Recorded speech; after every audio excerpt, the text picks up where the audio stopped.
مفتی صاحب، سرکار صلی اللہ تعالیٰ علیہ وسلم آخری نبی، یہ امت آخری امت، بطور آخری امت اس امت کی کیا ذمہ داری ہے بنتی ہے؟ واہ، اس امت کی جو ذمہ داری ہے وہ قرآن پاک کے اندر ہی بیان فرما دی گئی.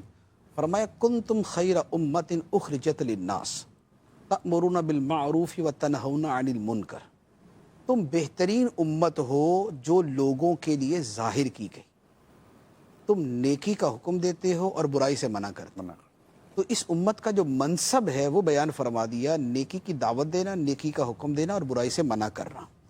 اسی طرح نبی پاک صلی اللہ تعالیٰ علیہ وسلم پر جب نبوت کا سلسلہ ختم ہو چکا، لیکن دین کا سلسلہ تو ختم نہیں ہوا، دین تو چل رہا ہے. اور خود نبی پاک علیہ الصلوۃ والسلام کی جو نبوت ہے وہ بھی چل رہی ہے. قیامت تک آپ ہی کی نبوت نے چلنا ہے اور آپ کی نبوت کا ہی جو ہے وہ سارا سلسلہ چلے گا.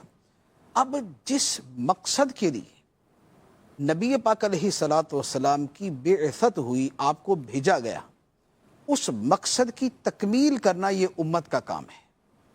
وہ مقصد کیا ہے؟ وہ مقصد اللہ تعالیٰ نے قرآن پاک میں بیان فرمایا. ایک تو یہی آیت مبارکہ، نیکی کا حکم دینا، برائی سے منع کرنا.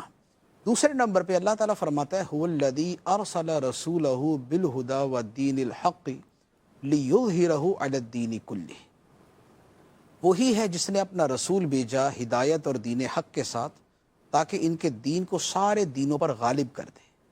تو دین اسلام کا غلبہ سارے دینوں پر، اس کی تعلیمات کا غالبانہ ساری تعلیمات پر، اسی کا چرچا ہونا اور اسی کا رواج ہونا اور اسی کا دنیا میں چلنا، یہ ہے نبی پاک علیہ الصلوۃ والسلام کی بعثت کے مقاصد میں سے.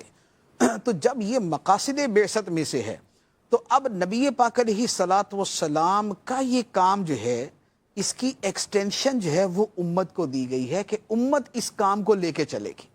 اسی لیے پچھلے نبیوں کے اندر یہ سلسلہ تھا کہ ان انبیاء علیہ السلام کے بعد نبی آتے تھے، لیکن نبی پاک علیہ الصلوۃ والسلام کے بعد یہی دین کی جو ہے وہ ترویج و اشاعت کا کام جو ہے یہ امت کے حوالے کر دیا گیا. تو اب اس دین کے پھیلانے کا کام امت کے ذمہ ہے. اچھا، پھر اس میں ایک پہلو یہ ہے، جیسے شروع میں آیات مبارکہ میں نے عرض کی کہ اللہ تعالیٰ نے فرمایا قل یا ایھا الناس انی رسول اللہ الیکم جمیعا. اے حبیب تم فرما دو اے لوگو میں تم سب کی طرف اللہ کا رسول ہوں.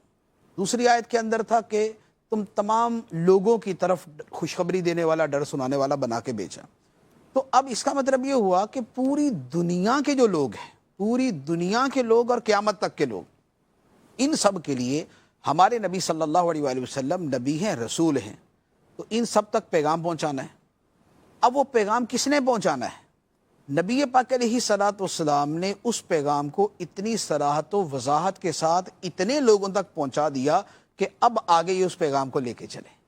تو اب جو دنیا کے کونے کونے تک اس پیغام کو پہنچانا ہے یہ امت کا کام ہے.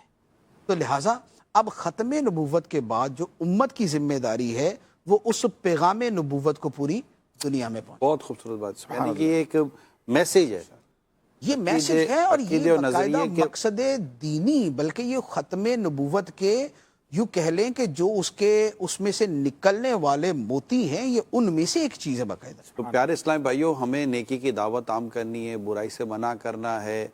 اس کے لیے یقیناً کئی ذرائع ہیں. الحمدللہ عاشقان رسول نے ایک سے ایک ذرائع ہمیں عطا کیے ہیں. دعوت اسلامی نے بھی اس میں ہمیں مدنی قافلے بھی دیے ہیں. جامعۃ المدینہ میں عالم بنے، داخلہ لے کر حافظ بنے، مبلغ بنے، دنیا بھر میں دعوت اسلامی کے دینی کام کو عام کرنے کے لیے اللہ کی محبت، اس کے پیارے رسول کا عشق، اس کا پیغام لے کر، سنتوں کا پیغام لے کر، اور سچائی، اچھائی، دیانت، امانت، ایمانداری اور دیگر جو حقوق کی ادائیگی، ان تمام کو لے کر کہ دین پہنچانا ہے. اور دین ضابطۂ حیات ہے. ہمارے دین میں سب کچھ ہے.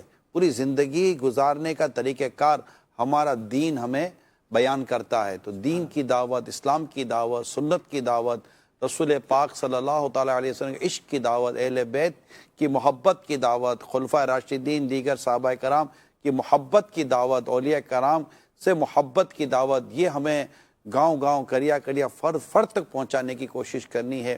آپ دعوت اسلامی کا ساتھ دیں.